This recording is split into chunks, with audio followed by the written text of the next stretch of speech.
Chapter 2. The Pioneer. Open your eyes, my love. You've made it. Now that you've conquered one chapter, are you content with this destination? It's okay if you need time to answer. Reflection is normal. Please just don't get stuck in the past. You have to stay grounded while not being cemented. You'll need an anchor. Yourself. Environments that enable spiritual prosperity while supporting emotional introspection are encouraged. I'm currently prioritizing spontaneity, so new environments allow me to be vulnerable. My favorites have been a local coffee shop and a park during mixed intensity cardio. Sometimes you also have to alchemize. For many individuals, the mirror may be a place of discomfort. The exposure requires you to accept your true beliefs. I believe this is partially why there are multicultural superstitions regarding mirrors. It's the same with the bed. Many individuals allow their bed to be a place of trouble. Between everyday trials and digital consumption, insomnia has been normalized, especially in entertainment. I mention this as hope. Awareness and acceptance meet action to create change. You'll know where your place of reflection is. Don't be afraid of having multiple or set places changing. Make sure that you set time aside to really live in the moment. The first step is the question we opened with. Are you happy with your reality? This includes the person you are, your company, your lifestyle, everything that makes up your life. Next, there must be a will to change what's unpleasant. What your soul cries for may be one decision away. If you are unsatisfied with any part of your reality, ask yourself why. What have you accepted that doesn't align with all you desire to be? Why did you accept it? This is the question that leads to healing. Go down the list of misalignments, and for each one, ask yourself, where were you energetically when you accepted said thing? How did you feel in that moment? What did life look like? The next step is recollection of occasions you've been in that same spiritual place. Typically, this is the point where traumatic and important life events are addressed head-on. You must recognize that your emotions are valid. Escapism disguised as strength is harmful. Carrying it gracefully does not take away its weight on you. And remember, hurt people hurt people. The energy or spirit travels with you looking to converse with the vulnerable. On the receiving end, this is how we fall into trauma bonds and cycles of disappointment. Lowering our standards is essentially us saying, I don't deserve X because I've allowed situation W to be the end-all be-all. And with the mystique of existence, why limit yourself to one experience? Healing lies in neuroplasticity. Open yourself up to how great life can be outside of your comprehension. You begin to elevate your relationship with your inner child.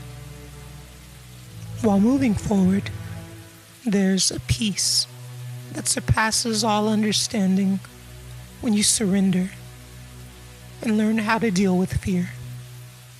Surrendering is a form of self-love. It's essentially saying, I trust the path I'm on. It's ensuring your soul feels light.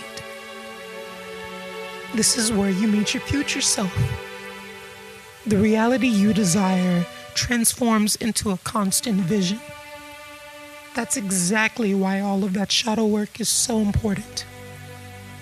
Because comfort can feel unfamiliar, you may self-sabotage for security. Here's the money question many of us ask ourselves. How do you overcome fear? I have a hypothesis. I must preface this by saying this is more conversion than elimination. Everything, including that sensation, is dichotomous. We assign meaning and weight to things for safety. I like to look at the reflections of those sensations. For example, the reflection of my fear is hope. However, I like to think of fear more as the shadow. Its corresponding companion would be opportunity. It goes back to saying, I'm open to how great my story can get. This is how curses get broken, and you speak new life over yourself. What does my life look like? I'm in a time of softness and fluidity, yet flotation, welcoming love, community, and opportunity. I want to see how beautiful life can get.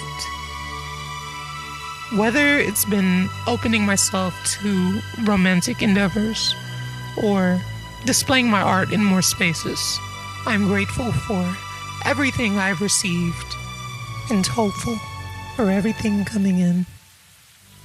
I'll keep you all updated on some important life events and show updates.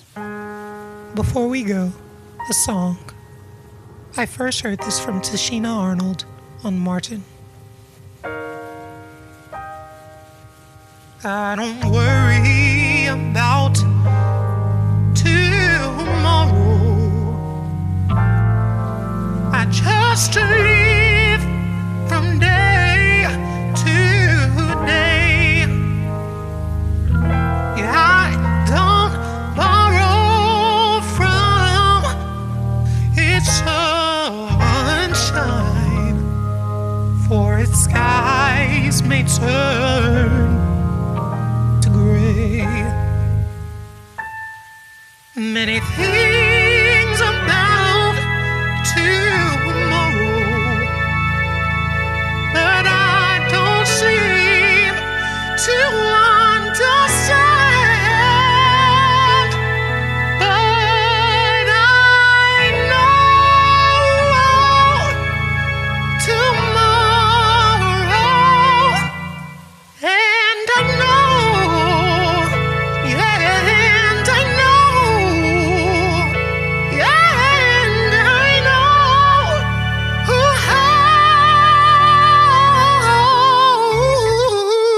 holds my hand.